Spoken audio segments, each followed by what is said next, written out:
na carta de Paulo aos Coríntios, capítulo de número 1. Iremos iniciar um estudo na carta de Paulo aos Coríntios, capítulo de número 1. Quem não tiver em posse da escritura, nós temos ali atrás. Pega ali, Marco, por favor, por gentileza. E quem quiser acompanhar, hoje nós não poderemos acompanhar ali através do monitor, né, que o computador não está aí, mas temos aí as Bíblias para que viemos estar meditando na palavra de Deus. Eu vou ler a princípio até o verso de número 9 e depois nós iremos dar continuidade. Primeira carta de Paulo aos Coríntios, capítulo de número 1, capítulo de número 1. Nós iremos estar iniciando um estudo em cima das duas cartas que Paulo escreve aos Coríntios. Todos acharam? Quem achou, diga amém. Quem não achou, diga misericórdia. Todos acharam? Diz assim a palavra do nosso Deus, verso de número 1. Paulo, chamado pela vontade de Deus para ser apóstolo de Jesus Cristo, e o irmão Sóstenes, a igreja de Deus que está em Corinto, aos santificados em Cristo Jesus, chamados para ser santos, com todos os que em todo lugar invocam o nome de nosso Senhor Jesus Cristo, Senhor deles e nosso, graça a vós outros e paz, da parte de Deus nosso Pai e do Senhor Jesus Cristo. Verso 4: sempre dou graças a meu Deus a vosso respeito, a propósito da sua graça, que foi dada em Cristo Jesus, porque em tudo fostes enriquecidos nele, em toda palavra, em todo conhecimento, assim como o testemunho de Cristo tem sido confirmado em vós, de maneira que não vos falte nenhum dom, aguardando vós a revelação de nosso Senhor Jesus Cristo, o qual, irrepreensíveis no dia de nosso Senhor Jesus Cristo, fiel é Deus, pelo qual fostes chamados à comunhão de seu Filho Jesus Cristo, nosso Senhor. Somente até aí. Coloque a mão no coração e repita assim comigo: Senhor Jesus, Senhor Jesus, mais uma vez, fale comigo. Amém. Amém. Pode tomar o seu assento, por gentileza. Essa carta ela foi escrita pelo apóstolo Paulo. Hoje temos uma ideia de apóstolo bem distorcida, que não faz parte da visão bíblica. Hoje nós consideramos o apóstolo como se fosse um general, que ele trilhou uma carreira, ele foi galgando ali os degraus e chegou ao ponto de ser o comandante geral e está num posto de destaque, aonde ele é supremo, ele é o todo-poderoso e está no nível acima de outros homens. Só que o apóstolo, biblicamente falando, não é dessa maneira. Quem era o apóstolo Paulo? Ele era um rabino, era um homem que foi instruído aos pés de um homem bem conhecido na sua época, que era Gamaliel. É como se ele tivesse se formado na faculdade de Harvard. Era um homem que tinha muito conhecimento, e é óbvio que não é qualquer um que vai estudar nessa faculdade. Tem que ter algum recurso financeiro para que tenha acesso a esse tipo de educação. Então concluímos que o apóstolo Paulo ele veio de uma família que tinha posses, influência, tinha bens, e ele começou a crescer na religião ao ponto de se tornar fariseu e rabino, ou seja, um dos líderes. Ele era um de destaque, aquele que era versado no conhecimento da palavra, porém a aplicação da palavra de Deus na sua vida não era coerente. Ele perseguia a igreja de Deus, ele matava os crentes, entrava em casa, levava encarcerado, alguns para a prisão, outros ele matava, e ele estava indo numa missão justamente para continuar fazendo isso, e ele tem um encontro com Cristo indo para Damasco, e ele vê ali uma luz muito forte, fica sem a visão temporariamente, e ele pergunta quem é, e a luz responde: sou eu, Jesus Cristo, a quem você persegue. A partir daquele momento ele se converte e ele muda agora a sua prática. Agora de perseguidor ele passa a ser perseguido. Até então ele matava, ele levava homens para a prisão, ele levava para a tortura. A partir de então isso vai começar a acontecer na sua vida, mas só que ele passa por uma preparação até que ele comece a anunciar a palavra de Deus. No começo da sua trajetória, você vai ver que tem relatos que ele é expulso da igreja, ou seja, o povo não queria ele no meio da congregação. Ele vai e fica 3 anos lá em Gálatas, ele relata que ele ficou 3 anos tendo ali uma experiência íntima com o Senhor Jesus, até ele se sentir preparado para voltar e pregar a palavra de Deus. E agora esse homem, ele começa a anunciar o Evangelho, passar em cidade em cidade. Ele é um pregador itinerante. O que é um pregador itinerante? Eu tenho como costume vir aqui na rua Ernesto Lobão, número 19, e pregar a palavra. Paulo não vivia dessa maneira. Ele vivia pregando a palavra, andando de cidade em cidade, passando por vários lugares, andando quilômetros a pé, anunciando a palavra de Deus. E ele faz isso durante muitos anos.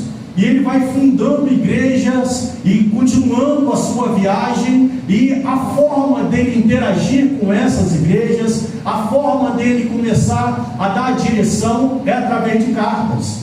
E ele conhece esse lugar na segunda viagem missionária que ele faz. Ele passa por Corinto,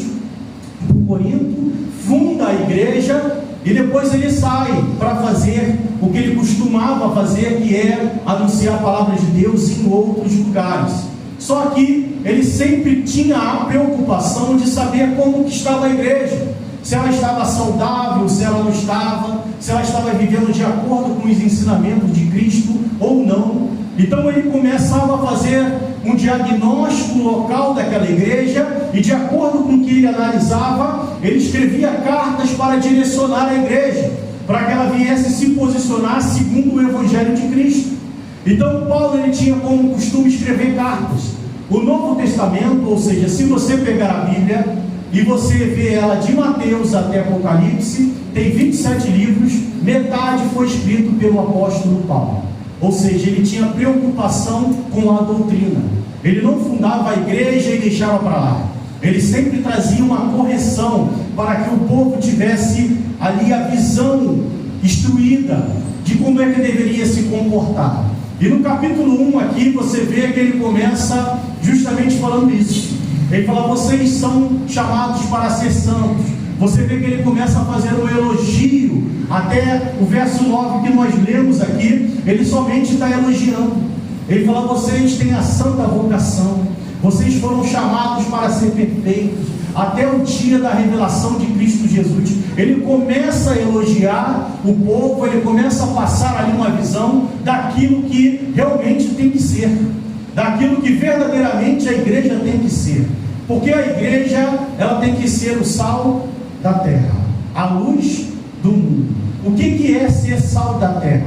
O que é ser luz do mundo? É você ser diferente, é você ser uma luz no fim do túnel. Quando você olha para a nossa sociedade hoje, você vê o que? Injustiça, violência, barbaridades, roubos, adultério, vícios, prostituição. pessoas que foram destruídas pelas drogas andando na rua, que tiveram profissões e hoje estão sem dignidade. É um raio-x que você faz hoje da nossa sociedade. E o que é a igreja? A igreja é a reversão desse resultado. Alguém que se torna igreja, se tornar igreja, como eu estou falando, não é pertencer a uma denominação, mas é aquele que é inserido no corpo de Cristo, é aquele que se converte, é aquele que foi remido, é aquele que foi alcançado pela graça de Deus, é aquele que crê em Jesus e obedece os seus ensinamentos. Isso é ser igreja. Não é estar num templo, frequentando um templo, mas sim está obedecendo a voz do Senhor Jesus. Aquele que faz isso, ele não vive mais desta maneira, ele não se conduz mais nessa prática, ele passa a ter uma conduta diferente, ele passa a ser diferente da sociedade do mundo. Ele é agora uma nova criatura, ele nasceu de novo. E quando fala de nasceu de novo, é que a sua natureza terrena, carnal, ela vai perdendo efeito na sua vida, ela vai deixando de te dominar, e a natureza de Deus começa a florescer em você, e você começa a agir como Deus age. Isso é nascer de novo, é nascer do Espírito. E aqui Paulo está dizendo que aqueles que estão esperando a vinda de Cristo, aqueles que estão olhando para os céus, aquele que deixou de ser um homem carnal e se deixou um homem espiritual. Quando eu falo homem, eu estou falando no sentido ser humano, seja homem ou mulher. Aquele que foi verdadeiramente transformado, ele começa a ter uma visão diferente e começa a agir de uma forma diferente em relação à sociedade. Por isso que em Romanos 12 ele diz: não vos conformeis com este século, mas transformai-vos. Ou seja, não é se conformar, não é que você vai ser consolado, não. Conformar é tomar forma. Não tomar forma com este mundo, mas você vai ser transformado. Então o apóstolo Paulo, ele começa falando justamente sobre isso. Só que aqui ele está querendo somente dar um pontapé inicial, para depois ele começar a trazer o chicote. Você vai ver que a partir de então agora ele vai descer a lenha, porque chega aos seus ouvidos que a igreja se comportava como o mundo se comporta. A igreja de Corinto, ela foi fundada numa cidade nova, onde a etnia era mesclada, tinha pessoas de várias nacionalidades, a idolatria era muito forte, porque chegava uma pessoa de uma nacionalidade, ela trazia um Deus, chegava outra de outra nacionalidade, ela tinha outro Deus diferente, e assim era durante toda a cidade. E era comum naquela cidade prostituição, roubo, violência, isso tudo era comum naquela cidade. E ele vai começar a identificar essas questões, e ele vai começar a pregar o Evangelho e dizer que é necessário ser transformado pelo poder de Deus, porque o Evangelho é isso.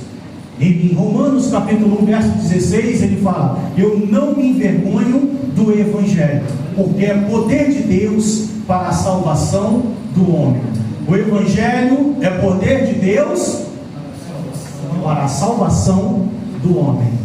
Eu vou ser um pouco polêmico, mas eu tenho que ser de acordo com a palavra de Deus. Quando você liga a televisão e aparece um pregador da palavra que fala assim: olha, Jesus, ele quer transformar as suas finanças, ele quer fazer que você fique rico, ele quer restaurar o seu casamento, ele quer fazer isso, ele quer fazer aquilo e tal. Isso não é Evangelho. Evangelho é o que o Senhor Jesus fez quando ele começou a pregar. Depois que ele foi batizado, ele passou pelo deserto, foi sendo tentado por Satanás, e a palavra diz em Lucas capítulo 4 o seguinte: que daquele dia em diante o Senhor Jesus passou a pregar: está sendo pregado o reino de Deus. O reino de Deus chegou. Arrependei-vos. Arrepender de quê? Dos erros que me levaram à dívida? Me arrepender de eu ter feito alguma coisa na minha escolha pessoal, de um projeto pessoal? Não. Se arrepender dos seus pecados. Então isso é o Evangelho. Agora é lógico que eu também trabalho e me esforço para que eu venha ter uma vida regalada, mas só que isso não é Evangelho. Evangelho é o poder de Deus para a salvação. E não significa que o salvo, ele vai ficar rico, que ele vai ser curado, que ele não vai ter problemas. São duas coisas totalmente diferentes. Então tem muitas pessoas que vão morrer pobres e vão ser salvas. E tem muitas pessoas que vão morrer ricas e vão para o inferno. Uma coisa não tem nada a ver com a outra. E quando você alcança um destaque financeiro, não significa que Deus está aprovando a sua conduta. Porque o homem não é avaliado pela riqueza dos seus bens. O homem não é avaliado pelo que ele conquista nessa terra, mas é pelo seu comportamento perante Deus. Então o apóstolo Paulo, quando ele começa a pregar para essa igreja, ele tem uma dificuldade muito grande. Porque quando ele olha para a cidade, o que ele consegue ver? Idolatria, prostituição, adultério, divisão, contendas, guerras, brigas. Então isso tudo ele tem que vencer. E ele não pode deixar que isso entre aonde? Na igreja. Porque senão ela deixa de ser sal, ela deixa de ser luz, ela passa a ser igual ao mundo. Então ele começa lembrando, ativando ali a memória daquele povo que ele passou 1 ano e meio. Ele relata que ele passou 1 ano e meio pregando, lá em Atos 18. Ele ficou 1 ano e meio nessa cidade pregando o Evangelho, ensinando a palavra de Deus. E é certo que ele quer recordar. Então no começo do capítulo ele falou assim: vocês não podem esquecer que vocês são luz do mundo. Vocês não podem esquecer que vocês têm que ser santos, que vocês têm que se manter firmes até a volta do Senhor Jesus. Vocês têm que se purificar, se santificar, porque sem santificação ninguém verá o Senhor. Hebreus. Então temos que ter sempre este pensamento. E ele começa avivando a memória do povo de Coríntios. Ele começa a carta trazendo esse elogio, mas também trazendo aqui uma pedra no calcanhar. Não se esqueça, você é crente, você tem que se manter santo, você tem que se purificar, você tem que ter caráter, você tem que agir corretamente, você não pode andar na imoralidade. Ele começa já avivando a memória do povo em relação a isso. Até o verso 9 ele vai falar isso. Quando chega no verso 10 em diante, agora ele começa a escancarar e abrir as portas dos problemas, apontar os problemas da igreja. Olha o que ele diz no verso 10: rogo-vos, irmãos, pelo nome de nosso Senhor Jesus Cristo, que faleis todos a mesma coisa, e que não haja entre vós divisões, antes sejais inteiramente unidos, na mesma disposição mental e no mesmo parecer. Pois a vosso respeito, meus irmãos, fui informado pelos da casa de Cloe de que há contenda entre vós. Refiro-me ao fato de cada um de vós dizer: eu sou de Paulo, e eu sou de Apolo, e eu de Cefas, e eu de Cristo. Acaso Cristo está dividido? Foi Paulo crucificado em favor de vós? Ou foste porventura batizado em nome de Paulo? Dou graças a Deus, porque a nenhum de vós batizei, exceto Cristo e Gaio, para que ninguém diga que foste batizado em meu nome. Batizei também a casa de Estéfanas. Além deste, não me lembro se batizei algum outro, porque não me enviou Cristo para batizar, mas para pregar o Evangelho, não com sabedoria de palavra, para que se anule a cruz de Cristo. Aqui ele começa agora a apontar o primeiro problema da igreja. A igreja tinha facção, contenda, briga, discórdia, divisão. O povo vivia em intrigas. E aqui ele está trazendo uma verdade para a gente.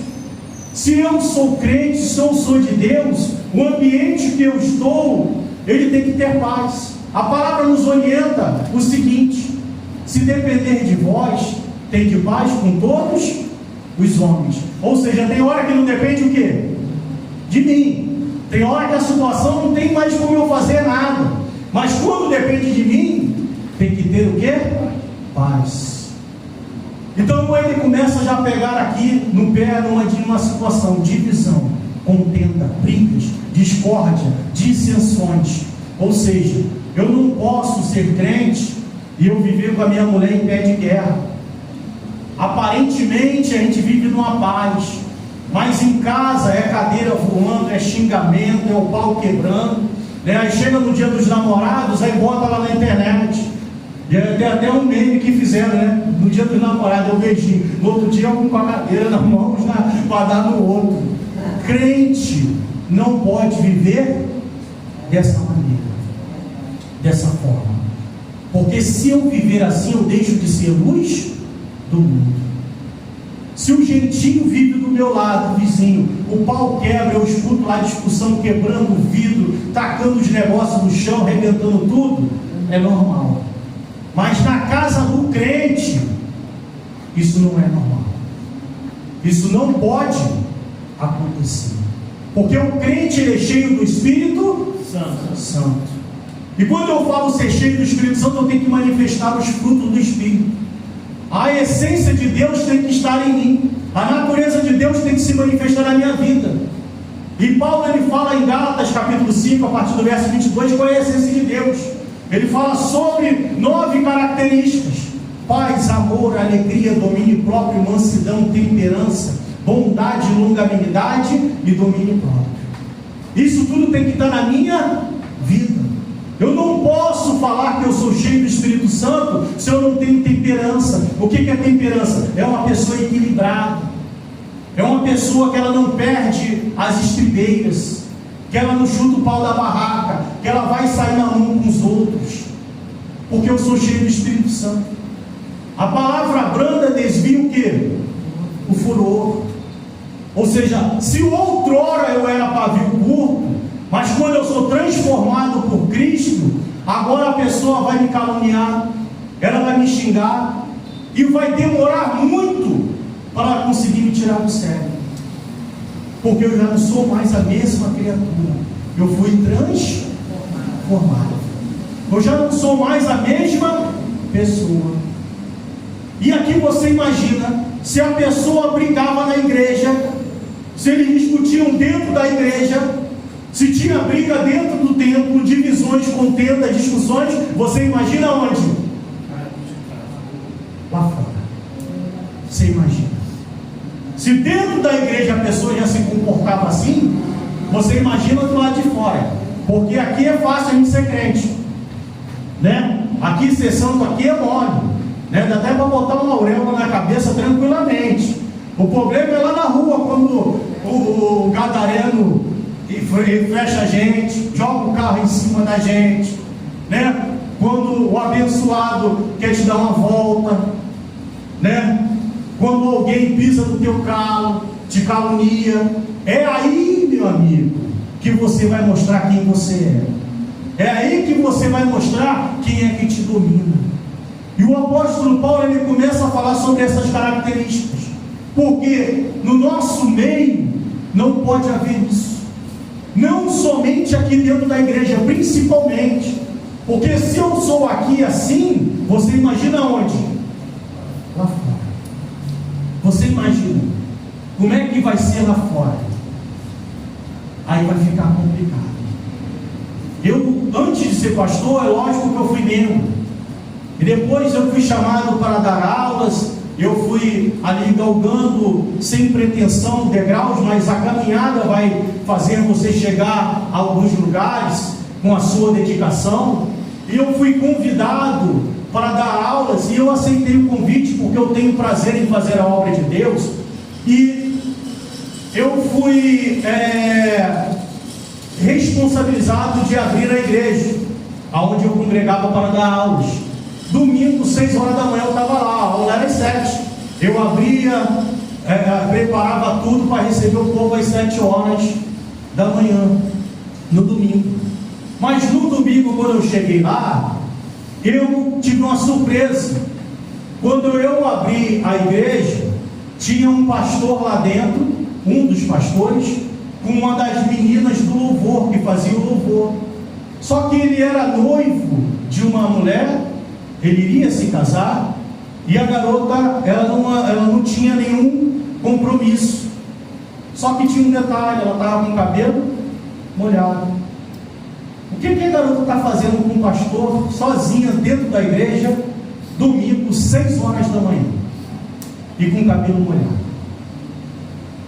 Depois, eu fiquei quieto, não falei nada, mas descobriu-se que os dois estavam tendo caso. Se o camarada desse faz isso dentro da igreja, você imagina do lado de fora. E aqui Paulo, ele faz algo excepcional. Ele não fala no versículo 10, alguém me falou, eu fiquei sabendo, alguém me contou, ele não. Ele falou, os da casa de Chloe, ele dá nome, porque no reino de Deus não tem esse negócio às escuras, não tem nada camuflado. Aleluia. Tem que ser a verdade, tem que ser claro. Não tem como você esconder. Sabe por que não adianta você esconder? Porque você pode esconder do homem, mas você não consegue esconder de Deus. Que é mais importante você se preocupar com o que Deus pensa do que com o que o homem pensa. Muita gente tem preocupação de passar uma imagem para outra pessoa, mas ela não se preocupa com o que Deus acha. Que ela deveria se preocupar muito mais. Ela deveria dar muito mais crédito o que Deus acha do que o homem acha. E aqui Paulo ele começa a rasgar o verbo. Ele fala assim, entre vocês tem uma situação que está horrível. Vocês estão tendo brigas, discussões e contendas.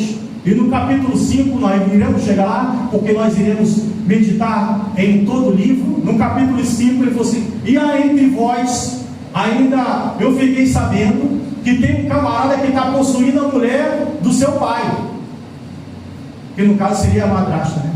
Ele falou, e o pior é que vocês ainda ficam ensubmerecidos. Vocês acham que isso é o quê? Normal. Ele falou, vocês deveriam ter vergonha, porque vocês estão pior. Ele fala no capítulo 5, vocês estão pior do que os gentios. Hoje tem muitas situações em igrejas que o camarada que está dentro da igreja está pior do que o quê? Do que está lá fora. E deixou de ser sal. Ele deixou de ser luz. E isso não pode acontecer. Isso não é tolerável. E o apóstolo Paulo ele vai tocar na ferida. Só que o que ele está fazendo aqui não é legal. Como líder eu te falo, isso não é bom. Nessa mesma igreja que eu dava aulas, que esse pastor foi expulso, descobriu-se que um outro rapaz que fazia parte do louvor, ele estava tendo um relacionamento homossexual, mas morando ainda com outro rapaz. E chegaram para o pastor e falou, pastor, fulano está tendo um relacionamento com outro camarada, está aqui, tem as provas, tal. Ele falou, rapaz, deixa isso falar. A gente já tem muito problema para o quê?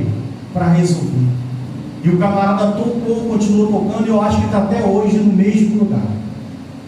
Por quê? Porque quando você vai tocar nessas feridas, você incomoda. A igreja esvazia. Pessoas ficam aborrecidas. Porque quando você toca no pecado, você fala sobre o que ela não quer ouvir. O destino daquele que fala é o destino que teve os homens da Bíblia, que muita gente não sabe. Você acha que o Senhor Jesus, ele parou numa cruz e foi morto porque ele só falou coisas de amor? Ele nunca desagradou ninguém? Será que está registrado o discurso aonde ele falou e todo mundo foi embora e ele ficou sozinho? Porque ele falou, vai ser só bênção e alegria. Vocês podem fazer o que vocês quiserem. Será que foi isso que ele falou? E todo mundo virou as costas e foi embora? É claro que não. O Evangelho, ele nos confronta. Ele vem tirar as cortinas. Ele vai mostrar para a gente quem nós somos. É só você olhar a humanidade num todo. Em todo o planeta, o que você vai ver é desgraça, é guerras, é injustiça, é violência, é prostituição, é consumo de drogas, é tudo que não presta, e tudo isso praticado pelo homem, que somos nós. E quem é que não tem pecado? Todos nós temos. Só que o reconhecimento do pecado é que vai nos trazer a salvação. Porque o arrependimento é justamente somente aqueles que reconhecem que estão agindo errado. Quem acha que está certo nunca vai se arrepender. Por isso, quem se converte é aquele que reconhece: eu sou pecador e preciso mudar a minha vida, eu preciso ser transformado. Somente esses é que se arrependem. Aquele que acha que está certo, ele vai até o último dia da sua vida. Ele vai continuar sem voltar atrás. Ele nunca vai querer entrar pela porta estreita. Ele nunca vai querer negar a si mesmo. Ele nunca vai querer desagradar a si mesmo. Vai querer sempre fazer as suas vontades. Mas o Evangelho não é fazer a minha vontade, é fazer a vontade de Deus. Aleluia. E eu tenho que entender que a vontade de Deus, ela não desagrada, porque a natureza dele é contrária da minha. A natureza dele não é igual a minha. Quando alguém pisa no meu pé, quando alguém me afronta, a minha vontade é dar um soco na cara dela. E a vontade de Deus é que eu perdoe. Que não é que a gente quer fazer. A gente não quer perdoar. A gente quer dar uma voadora, se possível. Eu estou meio pesado para fazer isso, mas só mentalmente a gente vai pensar pelo menos, né? Se pudesse, meu Deus. Aí Jesus vem e fala assim: se vocês não perdoarem, vocês não serão, porque você não é perdoado. É aí, meu amigo, que a porta começa a torcer o rabo. É aí que a situação começa a ficar estreita, difícil. Porque você quer uma coisa, aí Jesus fala: não é isso que eu quero. Eu quero que você faça o contrário. É aí que você começa a sentir o peso do Evangelho. Aí que você começa a tomar a sua cruz. Quando você entende que a sua natureza, ela é contrária à natureza de Deus. Mas só que a natureza de Deus é uma natureza que vai levar sempre para a paz, para a alegria, para a salvação. E a sua natureza vai te levar para a destruição e para a perdição. Quando você entende isso, você fala: eu sei das minhas vontades, eu sei o que minha carne quer, mas o que a minha carne quer não presta. Ela vai me levar para o buraco. O que a minha carne quer é que eu venha me prostituir, que eu venha adulterar, que eu venha roubar, que eu venha arrumar briga, contenda, discussões, que eu venha virar, ser uma ação do inferno na vida das pessoas. É isso que a minha natureza quer. Mas o que Deus quer para mim não é isso. E é fácil de a gente entender isso. O que nós vivemos aqui hoje é uma situação difícil. Ontem uma amiga minha que é missionária, ela me ligou. Ela mora ali na Fernando Lobo, ali próximo ali à entrada do Chapadão. E ela falou assim, ela mandou mensagem, só que quando eu fui ver a mensagem já era tarde. Ela falou assim: Clóvis, eu não vou conseguir ir para minha casa. A rua tão fechada, tocaram fogo de ônibus, mataram lá um monte de pessoa, o couro está comendo lá, a bala está voando. Tem como eu dormir na sua casa? Só que ela mandou mensagem, ela não ligou. Quando eu fui retornar, ela já estava na casa de outro irmão.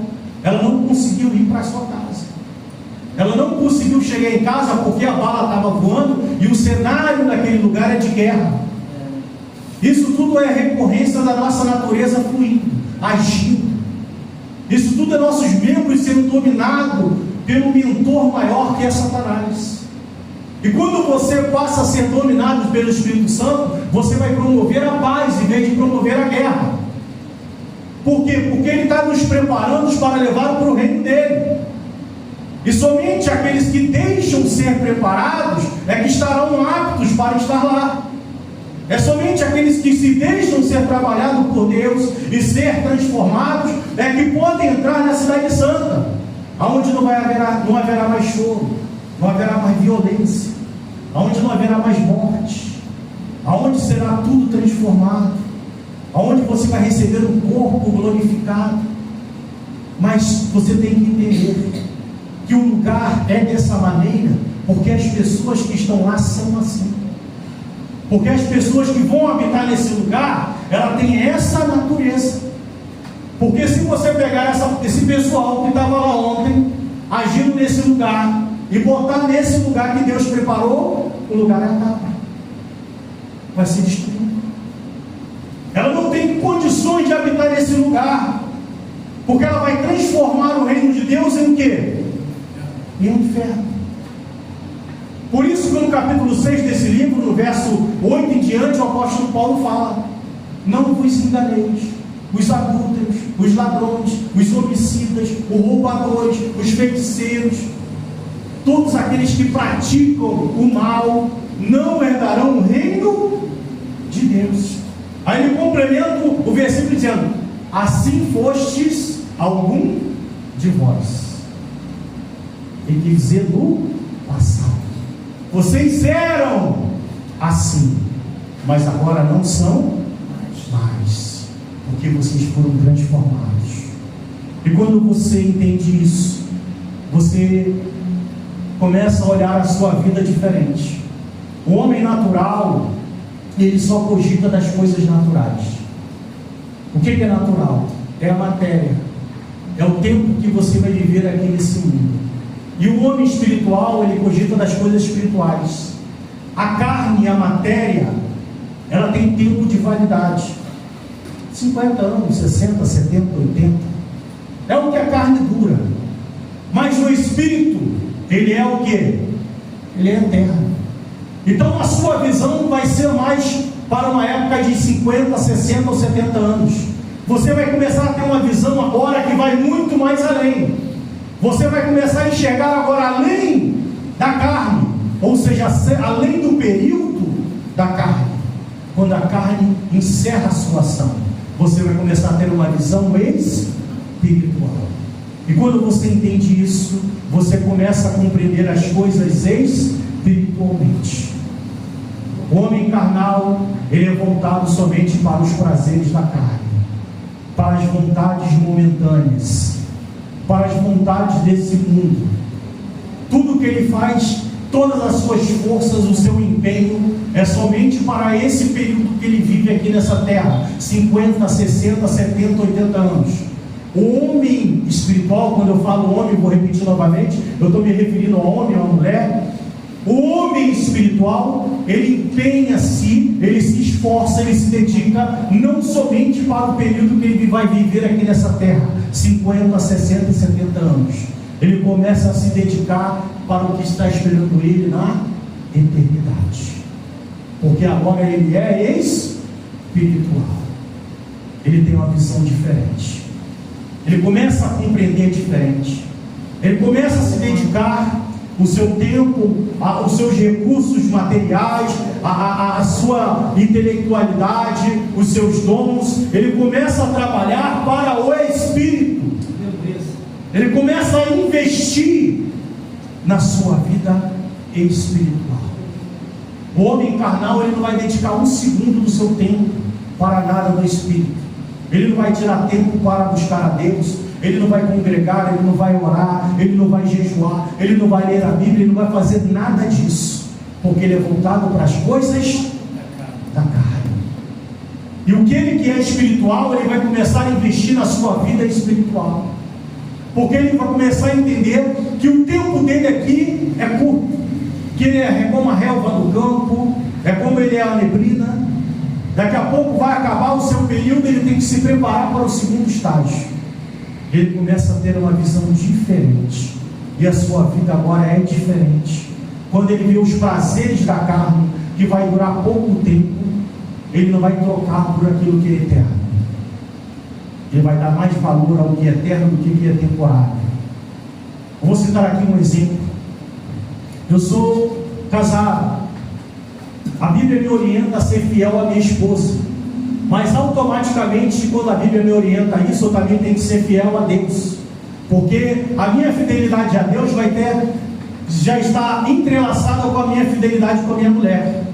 Quando eu deixo de ser fiel à minha mulher, eu também deixo de ser fiel a Deus, porque os adúlteros não herdarão o reino de Deus.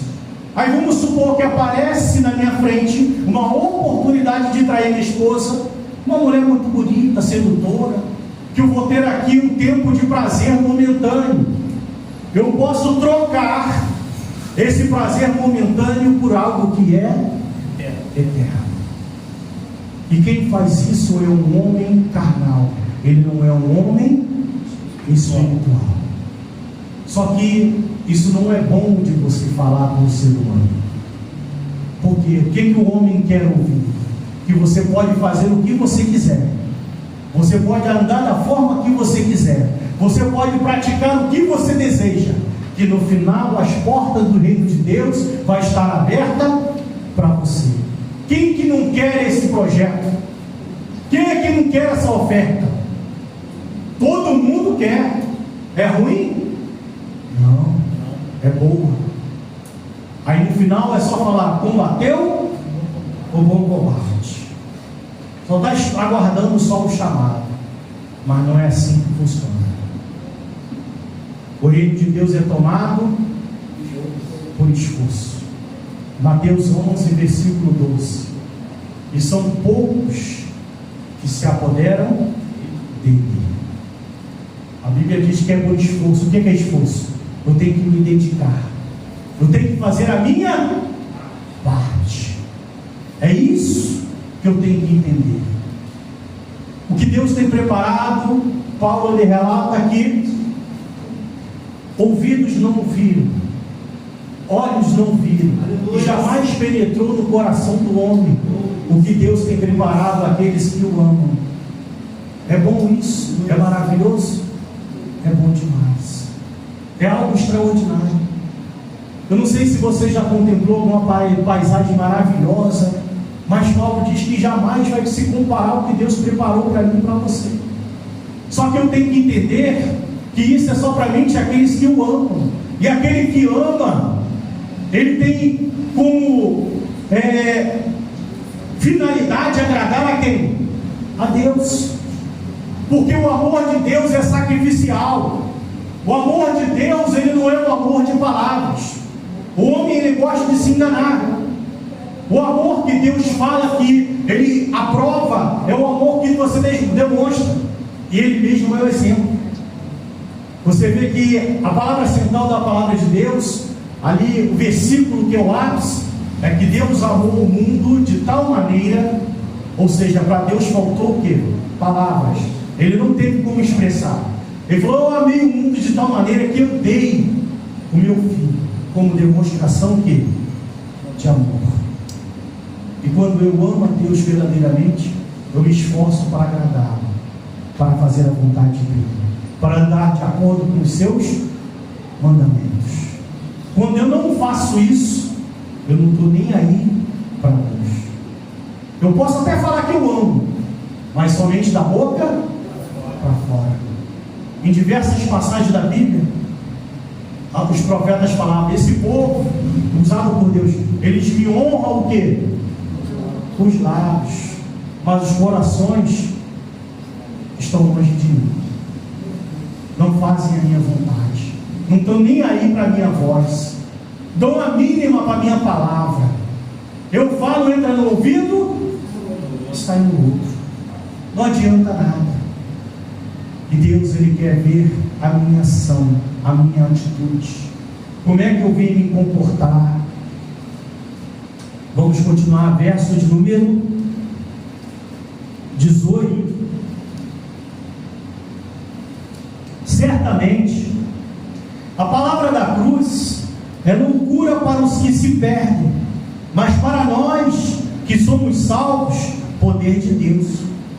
Pois está escrito: destruirei a sabedoria dos sábios e aniquilarei a inteligência dos instruídos. Onde está o sábio? Onde o escriba? Onde o inquiridor deste século? Porventura não tornou Deus louca a sabedoria do mundo? Visto como na sabedoria de Deus o mundo não o conheceu por sua própria sabedoria. Aprove a Deus salvar os que creem pela loucura da pregação, porque tanto os judeus pedem sinais, como os gregos buscam sabedoria, mas nós pregamos a Cristo crucificado, escândalo para os judeus, loucura para os gentios. Para os que foram chamados, tanto judeu como grego, pregamos a Cristo, poder de Deus e sabedoria de Deus, porque a loucura de Deus é mais sábia do que os homens, e a fraqueza de Deus é mais forte do que os homens. E aqui Paulo está dizendo que o cerne da pregação é Cristo crucificado, porque é muito fácil a gente falar do Cristo que é Rei dos Reis, que é o dono do ouro e da prata, falar do Cristo que é o médico dos médicos, porque quando eu falo isso, o que a pessoa pensa? Ele é o médico dos médicos? Eu estou doente, Então ele vai o quê? Me curar. Ele, eu estou no ouro da prata, eu estou duro, eu estou quebrado. Então ele vai o quê? Me prosperar. Quando eu falo de qualquer outra coisa, o povo aceita. Mas quando eu falo de Cristo crucificado, sabe o que vem me lembrar? Que Ele morreu por causa dos meus pecados. Que Ele está pagando o preço que eu deveria pagar. Que aquela cruz que Ele levou era minha e era sua. A condenação que caiu sobre Ele deveria cair sobre mim e sobre você. É isso que vai lembrar na cruz. Porque a cruz era sinônimo de humilhação, era sinônimo de vergonha. Quando o Senhor Jesus foi preso na cruz, falou: se você não é o Rei dos Reis, o Senhor não é o Todo-Poderoso, salva-te a ti mesmo, envergonhando o Rei da Glória, fazendo escárnio da presença de Deus, da pessoa do Senhor Jesus. Vestiram ele com um manto, botaram uma coroa de espinho, deram com um caniço na sua face, humilhando ele. E Paulo quer lembrar isso, falar: tudo isso foi por causa de vocês. Porque é fácil pregar Cristo que multiplica, que atraía multidões com seus milagres, e hoje também atrai. Mas a pregação que Paulo quer falar, ele fala: a pregação que vai trazer o resultado é a pregação da cruz. Aleluia. Que você deveria refletir, que os seus pecados deveriam te conduzir à morte, porque o salário do pecado é a morte. Que você estava numa dívida impagável, que ele assumiu uma dívida que você nunca iria se livrar, e a cada dia ela aumentava o quê? Mais e mais. Que o que deveria estar te esperando era a condenação. Paulo quer voltar os olhos da igreja para aquilo que verdadeiramente importa, que ele morreu para nos salvar. É isso que Paulo está falando. Vocês não podem esquecer da mensagem da cruz. Só que é muito difícil você concorrer com esse tipo de pregação. Quando eu vou falar da mensagem da cruz e tem outro anunciando a mensagem do dono do ouro e da prata, quando o outro está anunciando a mensagem que é o santo casamenteiro que vai restituir todas as relações que foram rompidas, e você está triste. Quando eu estou falando da mensagem da cruz e está falando, e tem outro que vai realizar sonhos, o Deus que realiza somente sonhos. Quando eu falo da mensagem da cruz, que você também tem que tomar a sua cruz, e outra pessoa está anunciando o Cristo que é realizador de todos os sonhos e projetos, mas não fala da cruz, fica difícil eu concorrer com esse tipo de pregação, porque a cruz, ela vem trazer uma reflexão. A cruz era um instrumento de tortura. A finalidade não era somente matar, era matar com requinte de crueldade. Tem pessoas que ficavam até 2 semanas presas na cruz, porque é uma morte que foi pensada, é algo que era para justamente impactar as pessoas e não tomar ali nada contra o império, para não se levantar contra, para justamente voltar atrás daquele que queria tomar alguma posição. Porque o crucificado, ele ficava preso pelos os punhos e pelos pés, e naturalmente as suas pernas vão entrar em câimbras, vão se cansar, e você vai ficar pendurado pelos braços. E quando os seus músculos começam a ficar totalmente esticados, que ele não consegue mais se comprimir, e você necessita desse músculo trabalhar para você respirar, você começa a ficar asfixiado. Aí você fazia o quê? Forçava a sua perna para que você voltasse a respirar. Quando você não estava aguentando mais o peso das pernas, você se rendia novamente e ficava pendurado pelos braços. Quando o teu braço já não aguentava mais, que já estava já rompendo os tendões, os músculos, você fazia força na perna novamente, para você tomar fôlego novamente. E isso ininterruptamente durante horas. O Senhor Jesus foi crucificado às 9 horas da manhã. Ele morreu às 3 horas da tarde, não porque era a hora dele morrer, porque quebraram, bateram nas suas pernas, mas não quebraram, e começaram a enfraquecê-lo, para que ele não conseguisse mais se levantar.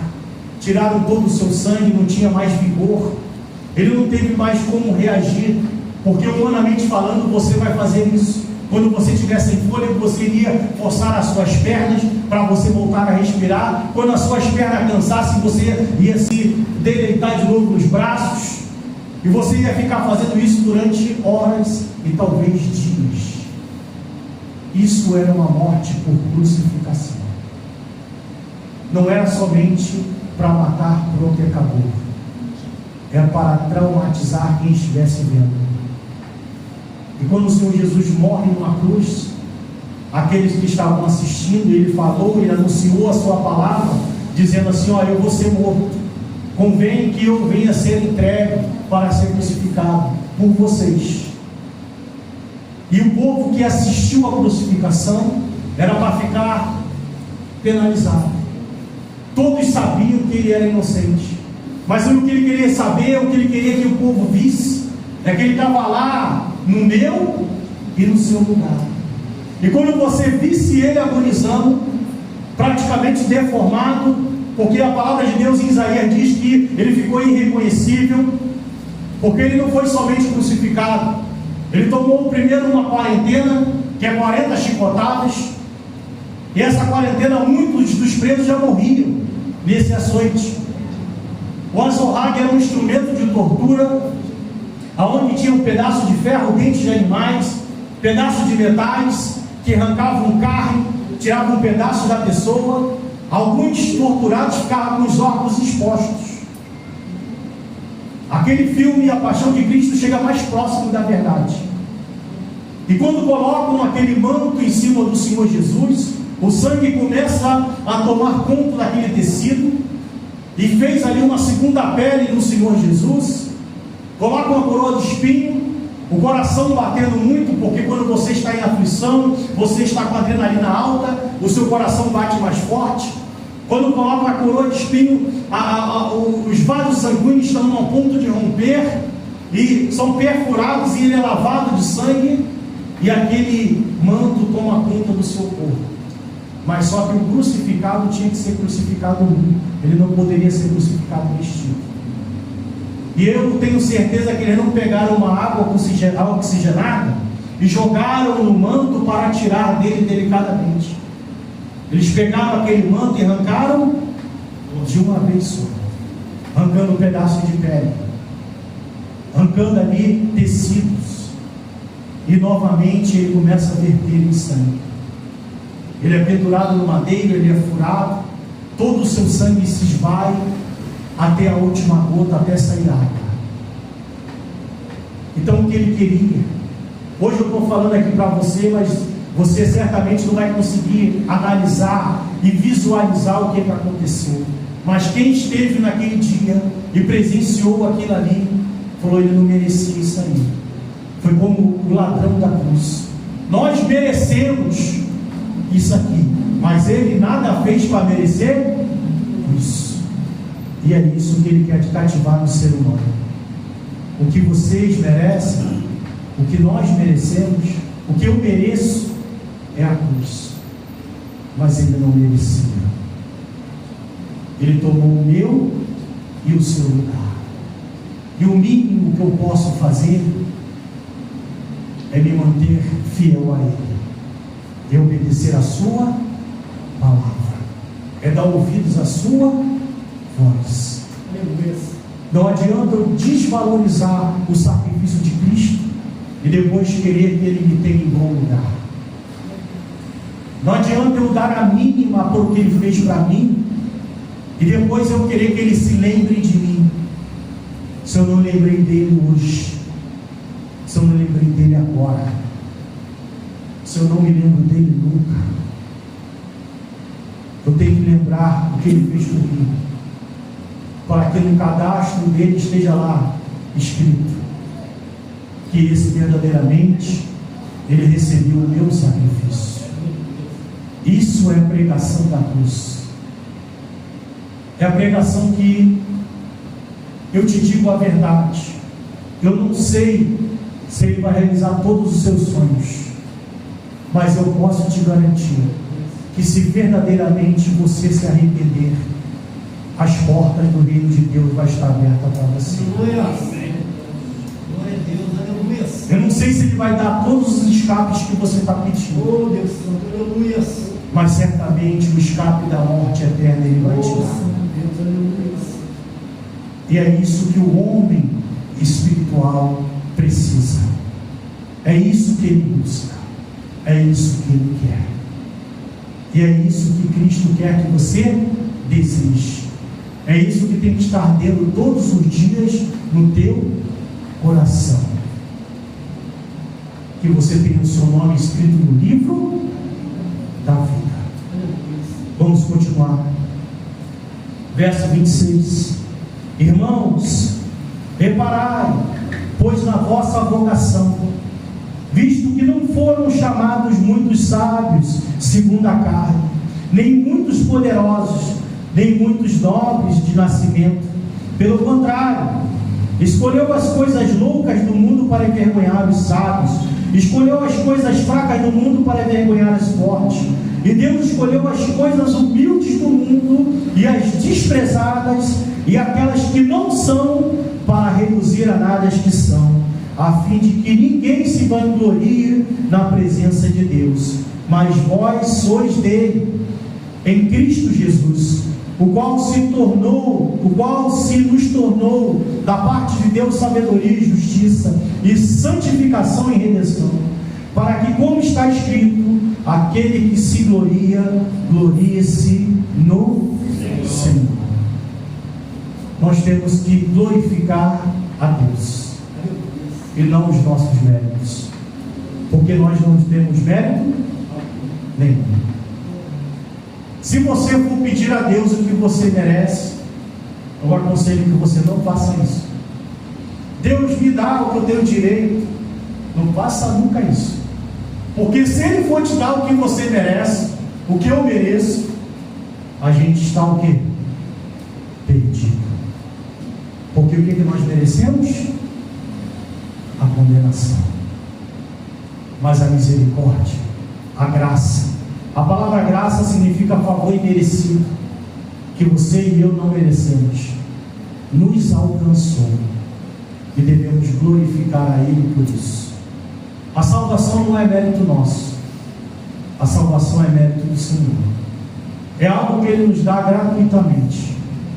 Aquele que deseja a salvação não paga, porque não tem valor que possa pagar a salvação. A única coisa que Ele requer daquele que quer ser salvo é fé. E a palavra fé significa fidelidade.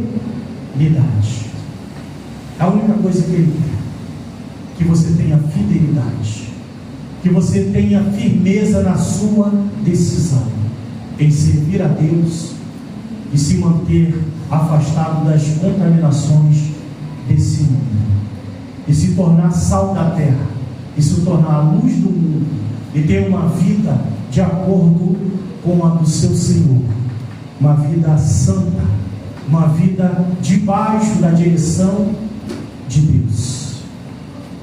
É isso que Ele deseja, é isso que Ele quer, e é isso que nós iremos fazer.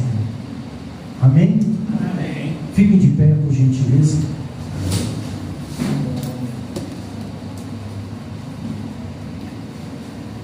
Vamos orar e pedir a Deus para que nós venhamos estar de acordo com os projetos do Senhor.